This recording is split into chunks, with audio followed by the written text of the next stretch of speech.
চিটফান্ডের নেশা বাঙালি বোধহয় কিছুতেই ছাড়তে পারছে না। কবে পারবে তাও জানি না।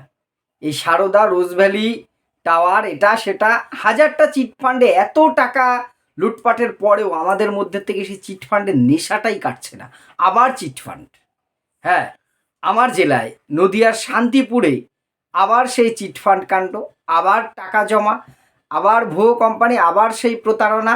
রিটার্নের আগে ঝাঁপ বন্ধ করে কেটে পড়েছে। এবার বেশিরভাগ প্রতারিতরাই মহিলা। তাদেরকে পাড়া, একটা পাড়া বলবো না, বিরাট এলাকা জুড়ে সাপ্তাহিক কালেকশন করেছে, মাসে বছর শেষে একটা বিরাট অঙ্কের টাকা রিটার্ন দেবে বলে তারপরে প্রভু চক্কর হয়ে গেছে। কার দোষ দেবেন এখানে? যারা এই চিটফান্ড কোম্পানির নাম করে টাকা তুলে কেটে পড়েছে না, যে মানুষগুলো এত কিছুর পরেও এদের কাছে বিশ্বাস করে টাকা রাখছে। ভাবুন তো, সচেতন তো বিভিন্নভাবে করার চেষ্টা করেছে, এরপরে হয়তো আমরা সরকারের দোষ, পুলিশের দোষ, এর দোষ, তার দোষ দেব। দোষটা তো আমি মনে করি আমাদেরই বেশি। কি হয়েছে ঘটনাটা? শান্তিপুর এলাকার সংবাদপত্র দিয়েছে, নিউজেও এটা খুব প্রকাশিত হয়েছে। আমি নিজে বিষয়টা একটু তদারকি করেছি যেহেতু আমার কাছাকাছি এলাকায়। সেখানে একটি সংস্থা তড়িঘড়ি মানে একটা গড়ে ওঠে, অফিস করেছে। তাদের স্কিমটা কি? তাদের স্কিমটা হচ্ছে সপ্তাহে একদিন করে টাকা তুলবে। ছোট ছোট গ্রুপ করেছে পাড়ায় মহিলাদের নিয়ে, সেলফ হেল্প গ্রুপ হয় না, তারা সেই 10 জনের একটা করে টিম হয়, লোন টোন পাওয়া যায়, অনেকটা সেই ধাঁচের তারা এলাকায় টিম করেছে। এবার আপনারা সপ্তাহে একদিন করে, তারা ওই বৃহস্পতিবার করে আসতো ওই এলাকাটায়। এবার অন্য অন্য এলাকা নিশ্চয় অন্য বার আছে, ওই এলাকাটায় বৃহস্পতিবার করে আসতো, সপ্তাহে একদিন করে টাকা নিত। এক একজনের এক এক রকম, যে যেমন পারত 100, 200, 500 টাকা, 50 টাকা তাও হবে। সেখানে টাকা জমা দিতে নির্দিষ্ট বই আছে, সেই বইয়ে এন্ট্রি করতো।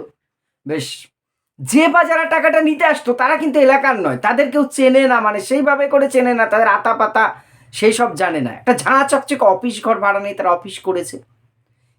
তাদের লোভ দেখিয়েছে আপনারা সপ্তাহে এই টাকা করে দিলে 1 বছর পর এত টাকা রিটার্ন পাবেন।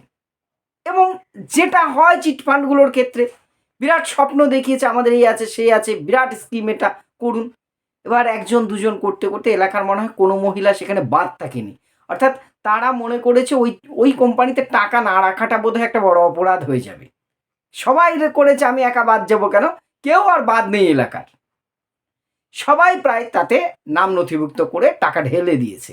এইবার প্রায় 1 বছর হয়ে এসছে, এবার সবাই তো রিটার্ন পাবে। যেই রিটার্ন পাবার টাইম হয়েছে, টাকা কালেকশন করতে আর কেউ আসছে না। একজন মহিলা আসতেন, একজন অফিসার আসতেন টাকা কালেকশন করতে, মাঝে মধ্যে মিটিং হতো, তারা আর আসছে না। খোঁজ খোঁজ খোঁজ খোঁজ খোঁজ, ফোন করলে ফোন ঢুকছে না। এবার চলো একদিন অফিসে যেয়ে দেখা যাচ্ছে সে অফিস খোলে না আর। ব্যাস, প্রভু চক্কর হয়ে গেছে। কারোর 10,000, কারো 20,000, কারো 5,000, কারো 50,000, বিভিন্ন অ্যামাউন্টে, প্রায় মানে কয়েক লক্ষ বলা ভুল হবে, শুধু একটি এলাকার থেকেই বহু টাকা নিয়েছে। এরকম তাদের সপ্তাহে বিভিন্ন দিন বিভিন্ন এলাকায় এরকম ডেট ছিল। পরে খোঁজ খবর নিয়ে জানা গেলো, এবং সবটাই হচ্ছে একটা একদম জলজন্ত ডাহা চিটফান্ড। এবার একবার ভাবুন, আমি সরাসরি দোষ না দিলেও আবার না দিয়েও পারছি না এই মানুষগুলোকে, যারা এত কিছুর পরেও এই ধরনের কোম্পানিকে কি করে বিশ্বাস করে। হ্যাঁ, কোম্পানি আসবেই এরকম, আসবে কি, আমরা এতটাই চতুর হয়ে গেছি, কিছু লোকজন তারা প্রতারিত করবার চেষ্টা করবে, আমরাও কি সচেতন হব না একটু? আর এখানে একটা প্রশ্ন নিশ্চয় উঠবে, পুলিশ প্রশাসন কি করছে? এগুলো কিচ্ছু জানছে না, কোনো খবর নেই, নাকি এই খবরের পেছনে অন্য কোনো রহস্য আছে? সেটা আমি অন্তত জানি না, আপনারা অনুমান করবেন বা বলবেন। কিন্তু মানুষ এর পরেও কিন্তু সচেতন হচ্ছে না। চিটফান্ডে এত কেলেঙ্কারি, এত নেতা মন্ত্রীরা পর্যন্ত জেল খেটেছে, কোটি কোটি টাকা সর্বশান্ত হয়েছে, মানুষের কি টাকা এত বেশি হয়েছে? আমার এটাই সময়তে মনে হয়। এবার আপনি বলতে পারেন সপ্তাহে 100 টাকা, 50 টাকা এমন কি বেশি? কিন্তু একটা খেটে খাওয়া মানুষের পরিশ্রমের পয়সা আমি কেন দেব, যে কোম্পানির কোনো আতা নেই পাতা নেই, আর যেখানে অহরহ দিনরাত প্রতারণা ঘটে চলেছে, সেখানে আমি বিশ্বাস করবো একটা দোকানের মতন ঝাঁপ খুলে কেউ আসলো, গলায় একটা কার্ড ঝুলিয়ে আমার কাছে টাকা দিন। আমার এলাকাতেও এরকম বহু চলছে। আমি ইন্ডিভিজুয়ালি কাউকে বলবো না, বলতে যে অনেকের কাছে খারাপ হয়েছে। আপনার এলাকাতেও খোঁজ নিয়ে থাকুন, দেখবেন আসে উইকলি, সপ্তাহে এরকম পেমেন্ট নেয়, অনেক কাছে ডেইলি পেমেন্ট নেয়, দোকানগুলো থেকে নিয়ে যায় বিশেষ করে। মাঝে মধ্যে এরা কোথায় চম্পট দেয় তখন হাপিত্তেশ করে, হয়তো একজনার হিসেব করলে অল্প টাকা গেছে, ১,৫০০, ২,০০০, ৩,০০০ টাকা গেছে। এবার কয়েকশো লোকের কাছ থেকে যখন এই টাকাটা নিয়েছে, ভেবে দেখুন কতগুলো টাকা হচ্ছে। প্রত্যেকটা পাড়ায়, প্রত্যেকটা মহল্লায়, প্রত্যেকটা এলাকায় কিন্তু এই ধরনের ভুইফোর চিটফান্ড চলছে। এখনো যদি মানুষ সচেতন না হয়, এরা কিন্তু হয়তো সারদা বা রোজভ্যালি এই ধরনের চিটফান্ডটা বড় আকারে হয়েছিল বলে এতটা প্রচার পেয়েছিল। হাজার হাজার সারদা, হাজার হাজার রোজভ্যালি কিন্তু এখনো এলাকা এলাকায় চলছে। তাই এই সব জায়গায় টাকা রাখার ক্ষেত্রে একবার নয় ১০ বার ভাবুন। নিজের এলাকার পোস্ট অফিস, ব্যাংক বা নির্ভরযোগ্য কোথায় রাখুন।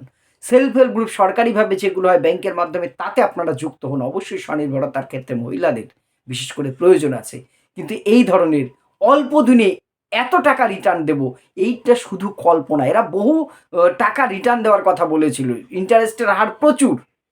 এইরা কখনোই হতে পারে না। যখনই এই ধরনের ব্যাপার হবে মনে করবেন এইগুলো কিন্তু কোথাও না কোথাও একটু রহস্য রয়েছে।